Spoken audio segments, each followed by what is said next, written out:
Hello friends, dream girl की कहानी बहुत ही इंटरेस्टिंग होती जा रही है।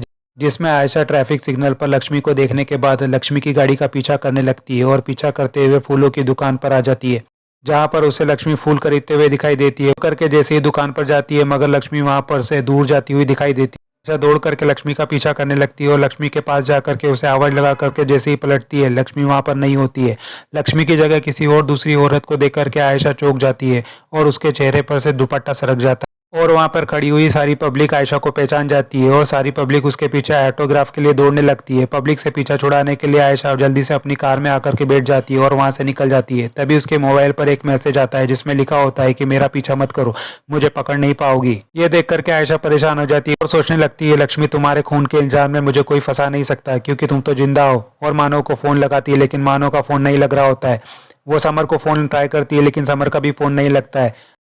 नहीं चाहते हुए भी वो अभिमन्यु को फोन लगाती है और उससे मिलने के लिए बुलाती है अपनी पुरानी वाली जगह पर। 11 बजे राइटर अतुल के साथ आयशा के स्टूडियो पहुंच जाती है। आयशा अभिमन्यु की बताई हुई जगह पर पहुंच जाती है। तभी अभिमन्यु भी वहां पर आ जाता है और आयशा से कहने लगता है कि हमारी पुरानी वाली जगह अभी तक याद है तुम्हें? कितना रोमांटिक है ना यहाँ पर सब कुछ। आयशा से कहने लगता है, आयशा अभी भी कुछ नहीं बदला है, बस बदला है तो तुम्हारे पास एक लंबी चौड़ी सी गाड़ी आ गई है। आयशा कहने लगती है, लक्ष्मी जिंदा है, मैंने उसे अभी खुद देखा है। अभिमन्यु भी कहने लगता है, इतनी अच्छी रोमांटिक जगह पर तुम ये सारी बातें कर रही हो।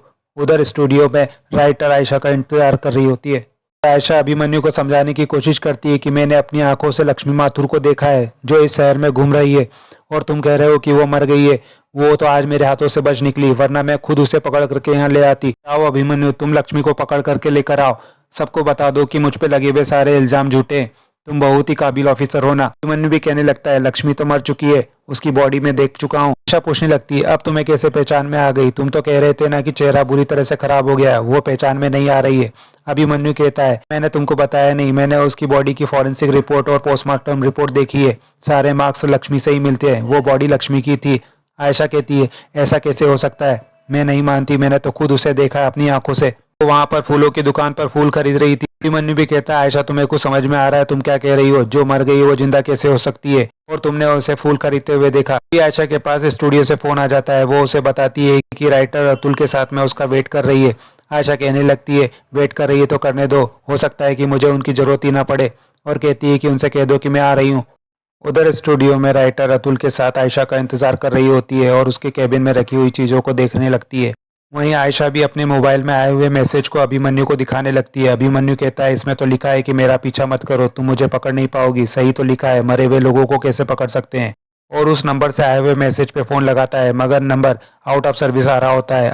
आयशा अभिमन्यु को बताने लगती है कि ये ऐसा पहली बार नहीं हुआ है मेरे साथ, मुझे कई बार इस तरह के मैसेजेस आए हैं। नंबर पे फोन लगाओ तो फोन आउट ऑफ सर्विस बताता है। अभिमन्यु कहता है, इसका मतलब तो ये हुआ है कि कोई तुम्हारा सरफिरा फैन है जो तुम्हारे साथ मजाक कर रहा है, या फिर ये सब कुछ तुम ही कर रही हो पुलिस को गुमराह करने के लिए। आशा कहने लगती है, ये सारे मैसेजेस मुझे अलग अलग टाइम पर अलग अलग जगह पर आते हैं, मैं इनका पता लगाना चाहिए, ये तुम्हारा जॉब है। मन्नी भी गुस्से में कहने लगता है कि मरे हुए लोगों का पता लगाना मेरा जॉब नहीं है, मुझे पता है लक्ष्मी मर चुकी है और मैंने डेड बॉडी भी देखी है। आयशा भी कहने लगती है, तुम मेरी बातों पे विश्वास नहीं कर रहे हो ना, पर कोई तो है जो मुझे फंसा रहा है, और ये जरूर कारण हो सकता है क्योंकि जब मैं लक्ष्मी से बात कर रही थी ना, तो कोई तीसरा हमारी रिकॉर्डिंग कर रहा था। इसका मतलब वो लक्ष्मी तो नहीं हो सकती है, तो ये जरूर करण ही होगा। मन्नी कहने लगता है कि वो करण नहीं है, करण तो तुम्हारा भाई है, वो तुम्हारे साथ ऐसा थोड़ी ना करेगा, करण पर तो हम हर समय नजर रखे हुए हैं।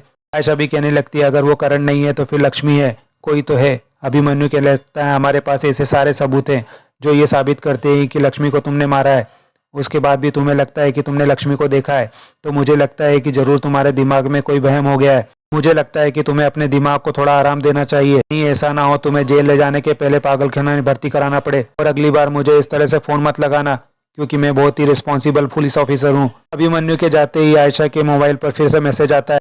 वो मैसेज राइटर का होता है। राइटर का मैसेज देख करके आयशा जल्दी से स्टूडियो पहुंचती है, लेकिन जैसे ही वो केबिन में जा करके देखती है, वहां पर कोई भी नहीं होता है। आयशा को लगने लगता है कि शायद उसकी चेयर पे कोई बैठा हुआ है। आयशा धीरे धीरे चेयर की तरफ बढ़ने लगती है, लेकिन चेयर के पास देखती है, वहां कोई भी नहीं होता है। अभी पीछे से आकर के उसके कंधे पे कोई हाथ रखता है। आयशा बुरी तरह से डर जाती है। आयशा पलट कर देखती है, वहां पर प्रेम होता है। आयशा प्रेम को देख करके कहने लगती है, पापा आप। प्रेम भी आयशा को बताने लगता है कि वो राइटर ने तो तुम्हारा बहुत इंतजार किया, और काफी देर इंतजार करने के बाद वो यहाँ से चली गई। और तुम तो काफी जल्दी घर से निकली थी ना, फिर तुम्हें आने में इतनी देर क्यों हो गई। आयशा लक्ष्मी वाली बात प्रेम से छुपा लेती है और कहने लगती कि पापा रास्ते में ट्रैफिक मिल गया था, इस कारण मैं लेट हो गई। प्रेम आयशा को बताने लगता है कि बेटा तुम चिंता मत करो, राइटर अपनी स्क्रिप्ट देने के लिए तैयार हो गई है। ये सुनकर के आयशा खुश हो जाती है। प्रेम उसे बताता है कल का ही मुहूर्त है और मुहूर्त के दिन जो सीन शूट होने वाला है ना, वो राइटर लिख करके लाने वाली है। और आयशा से कहता है मुझे लगता है कि तुम्हें उसका शुक्रिया अदा करना चाहिए और मुहूर्त के लिए उसे इनवाइट भी करना चाहिए। आयशा ये सुनकर के बहुत खुश हो जाती है और अपना मोबाइल उठा करके राइटर को मैसेज करने लगती है और मैसेज में लिखती है थैंक यू सो मच, मुझे पता है कि तुम मेरे लिए बहुत ही अच्छा सीन लिखने वाली हो। तभी रिपोर्टर भी उसका मैसेज सुन करके उसे रिप्लाई में श्योर लिख करके भेज देती है। आयशा भी रिप्लाई देख करके खुश हो जाती है।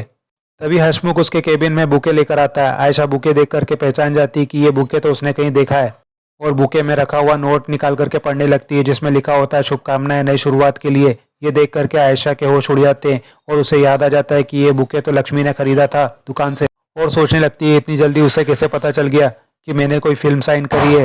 वो अपना मोबाइल उठा करके वापस अभिमन्यु को फोन लगा करके बताने लगती है कि तुम्हें लग रहा था ना कि मैं झूठ बोल रही हूँ कि मैंने लक्ष्मी को देखा नहीं है, तो सुनो, जो वो फूल खरीद रही थी ना, उसने वो फूल मुझे ही भेज दिए। तो मुझे पागल समझ रहे थे ना, देख लो यहाँ पर आकर के ही वो फूल यहाँ पर आ गए हैं। लक्ष्मी मार्केट में घूम रही है, जा करके पकड़ो उसे। अभिमन्यु कहने लगता है तुमने उसे देखा है लेकिन मैंने तो उसे नहीं देखा है, तो मैं कैसे विश्वास करूं। आयशा कहने लगती है आप करण को बुलाएं, करण ही ये लक्ष्मी के साथ मिलकर के सब कुछ कर रहा है, आप उससे पूछताछ कीजिए, आपको सब पता चल जाएगा। अभिमन्यु भी कहने लगता है कि तुम्हें क्या लगता है कि वो तुम्हारे सामने मेरे सवालों के जवाब देगा।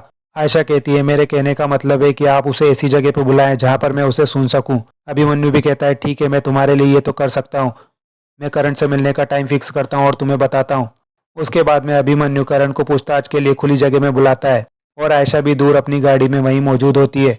एपिसोड यहीं खत्म होता है। आगे की अपडेट के लिए हमारे चैनल के साथ जुड़े रहें और चैनल को सब्सक्राइब और लाइक करना ना भूलें। थैंक्स।